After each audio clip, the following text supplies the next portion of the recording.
So I wanted to know how to make the dumplings.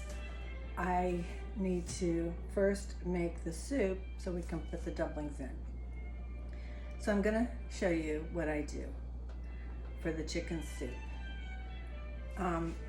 Grandma told me years ago that people use chicken backs and they do flavor. I only use this to flavor the soup. You find it in the freezer department of a grocery store. Ask somebody if you can't find them. And then I clean them and then I discard them after I simmer them for a couple of hours to get all the flavor out. I just take one of these things and scoop all the bones and skin out, throw it, discard it. There's almost no meat here. And so that's the first step. I'll just start to clean them, then I'll pause the video so you don't have to watch me do the whole thing, and then we'll go to the next step. There's a lot of fat in here. Some of it I leave on, and some I cut off because it does really make the soup very fatty, but the flavor's in the fat. I do skim off some fat, and the next day, after it's been refrigerated, I take off all the solid fat on top. I'll just cut a little bit of this fat corner off. I do want to keep some of the fat. And there's a lot of internal organs here, and I use my thumbs and my fingers and the water in the sink to just pull it out, throw it away, until I get it all clean. Because if you don't, it kind of makes the broth kind of murky. And then you'd have to strain it, which you could do.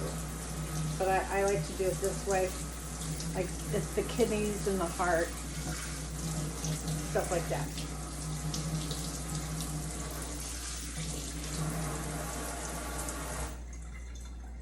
Okay, you saw me do one, so let's stop the video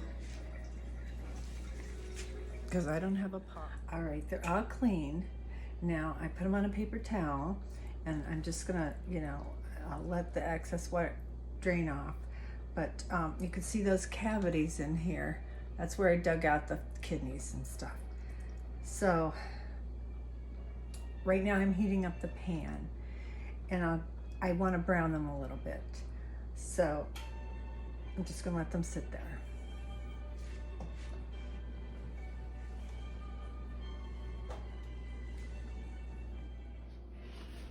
My pans will stick if I just put oil in. They have to be heated up first to close the pores of the metal. This pan's been heating for a little while, and the way you test it is I'll get a little bit of water on my finger, and then I just watch to see those beads, how it beaded up. It's ready. So now in goes a little olive oil. And I'm just finishing up this bottle, but that should be enough. It's smoking already, so I'm just gonna move it off the heat. It's probably hotter than I thought. I probably let it warm up a little too long, but it's fine off the heat, and then we'll put it back on in a second. So we're gonna get our chicken backs here. I'm just gonna lay them in there.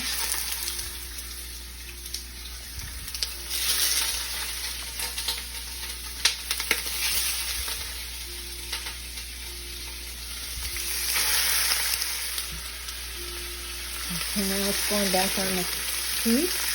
Don't try to move them right away. Give them a chance to brown a little bit, and then they will move easily. If they don't want to move easily, they just need a little bit more time. I'm going to lower my heat. It gets pretty high.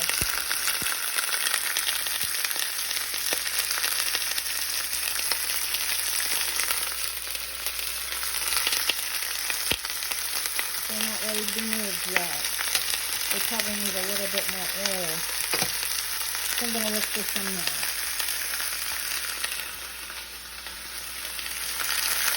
It's nice to have a flour spoon so you don't get spots on your socks and have more cleanup.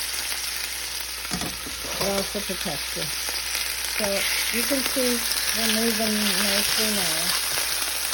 Then I'm going to flip them over.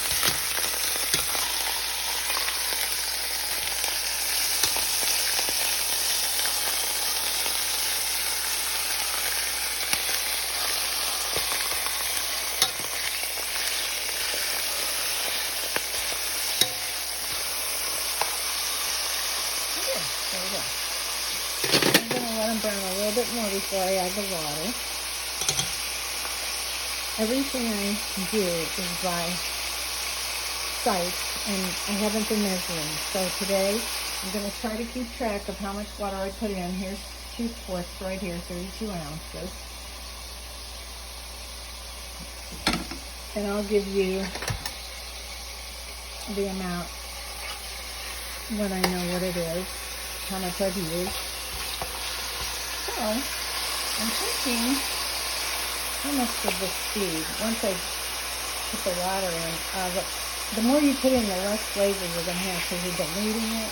So, you don't want to completely cover this chicken. Almost, though. But this is a very wide pot. So, your pot might be a different, like smaller the taller. So, that's why I'm going to measure the water today and give you some idea how much it's going to make. It'll definitely be more than enough for 2 people, and with leftovers also.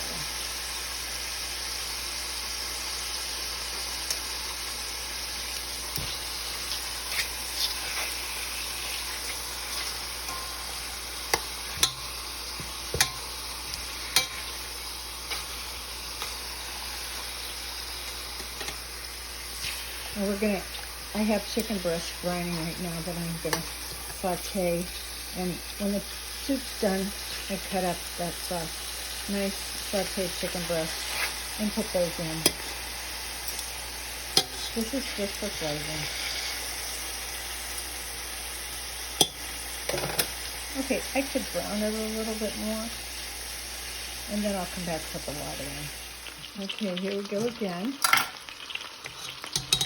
Okay, now look at those nice strips of brown on the bottom. That is called a chiffon, spelled F-O-N-D. It's packed with flavor, and it will be glazed later when we're making the soup. So, I warmed up that water I told you about, the 2/4, and I'm pouring it in now. I lowered the heat so it wouldn't like I'll go crazy when I put it in. Now I'm just kind of watching. I didn't pour it all in yet. I'm not sure how much broth I want. So if I put less water in, then it's going to be a nice, flavorful, concentrated broth, which is good. I think I'll put a little bit more in. That's what I usually do. I think, when I'm simmering it, probably some of it will evaporate off. So I think I'll put the whole 2 quarts in. There we go.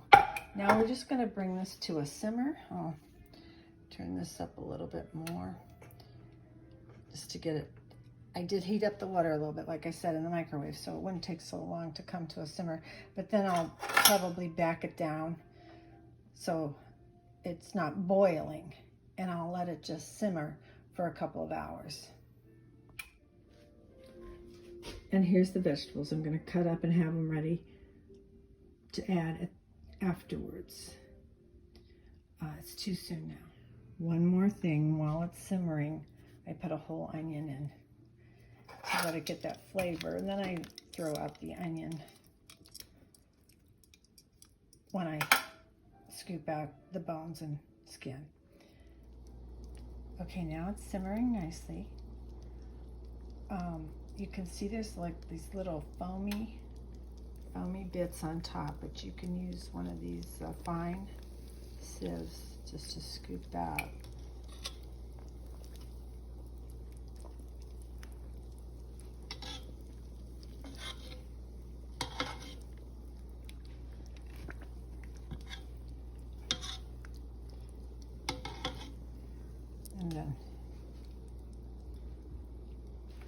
toss in the sink.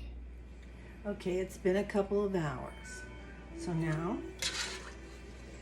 the broth looks nice and rich.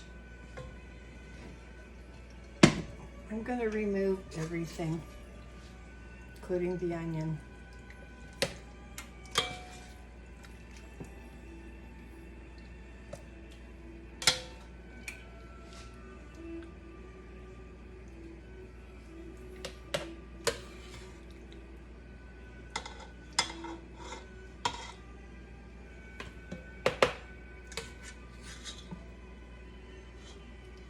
And this just all gets tossed in the garbage.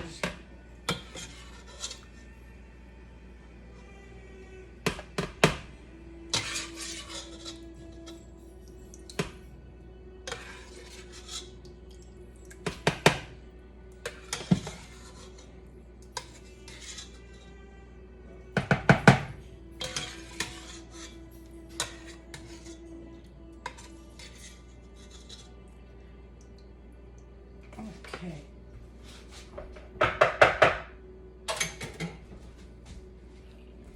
So if you want a closer look,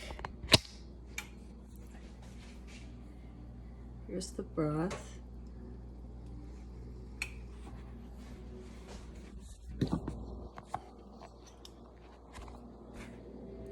Now I'm going to bring this up, the heat up, so it can boil a little. Putting in all the cut up celery and carrots.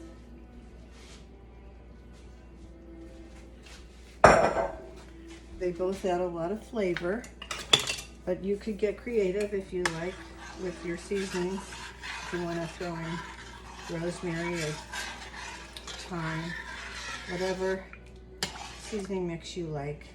I just use salt, a lot of salt and pepper. Maybe too much salt, huh, Spencer?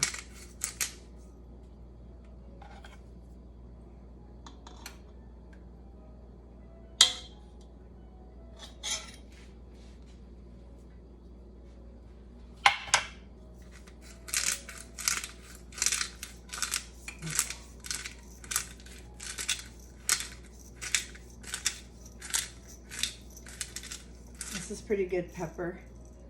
It's Spice Island's Telecherry black pepper. And then there's my...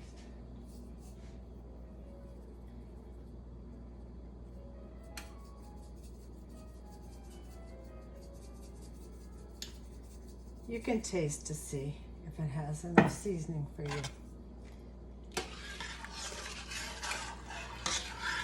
So when the carrots and celery are almost done, I can start putting the dumplings in here. So I also can saute those chicken breasts I told you about that I was brining. So I'm just gonna, I don't want all the soup to evaporate, so I'm going to put this on it for a little while.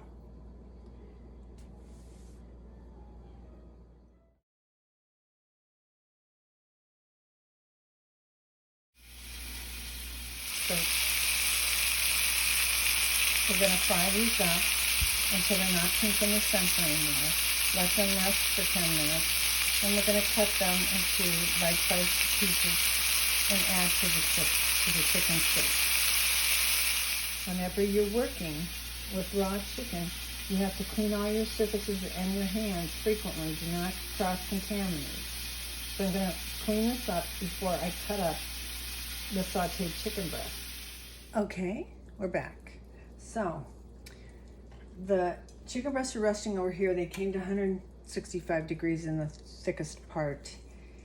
And I'm just going to this is the pan I cooked the chicken in. You don't have to do this. But I'm going to just deglaze this a little bit and add it to the, soup, because every little bit helps. It's so powerfully packed with flavor over here. I just like to do it. So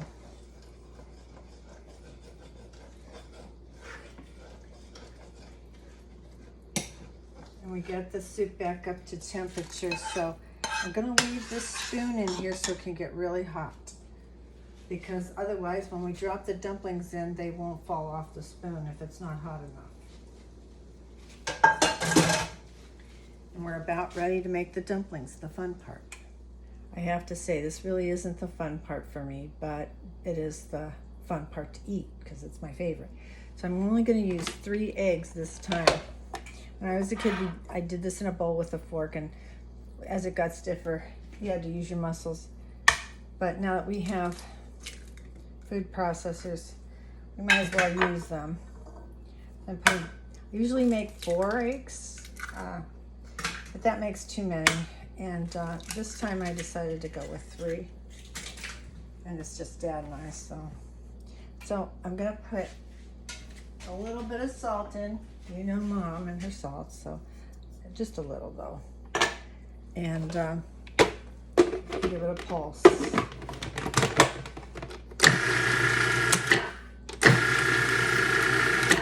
Okay. Now the tricky part is I do not put any water in this, by the way. We're gonna find out how much flour Mom uses. I always go by feel, but you're gonna want a measurement, I'm sure. So we're gonna try to figure this out. I'm gonna take a 1/2 cup at a time and dump it in here.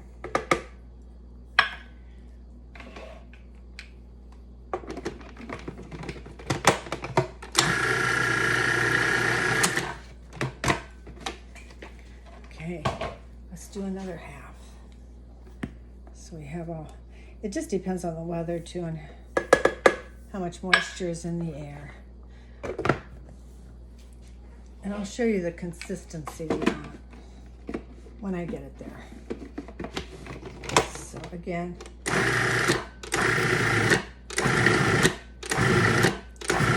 okay, it's a very, very sticky dough. And I'm gonna just take a spoon, see what it feels like. Yeah, I think I usually get it stiffer than this. Now this would be great for some people, but we're used to a chewier dumpling. It's what we like in our family. This time, let's see what I put in a cup. So this time I'm grabbing the 1/4 cup, but I don't think I need even a 1/4 of a cup of that. I'm gonna just like put in about 1 tablespoon's worth.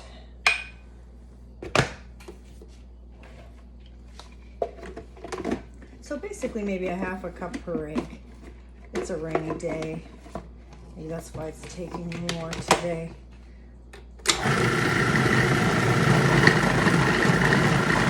Okay, which is the perfect day to eat this soup. I mean, on a windy, rainy day, kind of cool. This is the perfect soup. So I'm gonna I think that's good. It's sticky, but it's still soft. And I'm gonna bring it over to the soup now. Some people let this mixture rest for a little bit. I don't think it helps because it's always difficult to work with. When I was a little girl, Grandma used a small spoon like this and to make one at a time, and they were all beautiful. Me, I have other things to do. I like to do, and I don't want to stand here all day. So I use a bigger spoon. And you want the spoon to get really hot, and you'll see why. The first couple never seem to want to come off. If you got to keep the spoon in there all the time and you tap a little bit, and it should come off. So my first one, I'm going to just grab a little bit like that, and I'm going to put it in and stir it around. And as I said, look, it's still on there. So the first couple, you might have to take your other spoon and just push it off. Now let your spoon get hot again.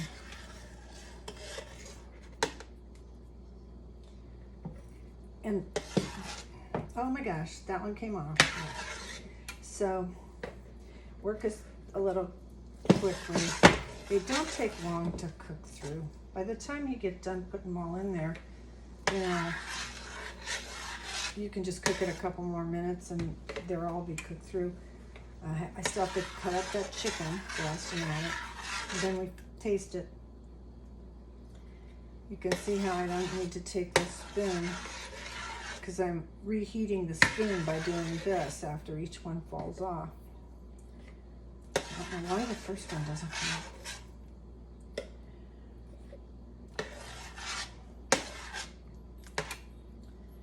And so it goes. So thanks to Zoe for requesting this recipe, because it's a cold and rainy day here, and this will be really tasty tonight. Take the chill off. Love you guys. Okay, we're all done. Another thing about using a small spoon like this, your hands get too hot and it can fall into the soup.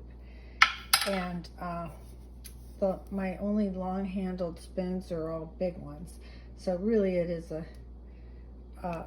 nicer way to do it, to use the bigger spoon. Now, even though I cleaned the whole time through all the stages, it still has a lot more work to clean up. So I would say it's an all-day thing, kind of. You can take breaks in between the parts of making it, but it's better if you can have a partner that helps you. Okay, good luck.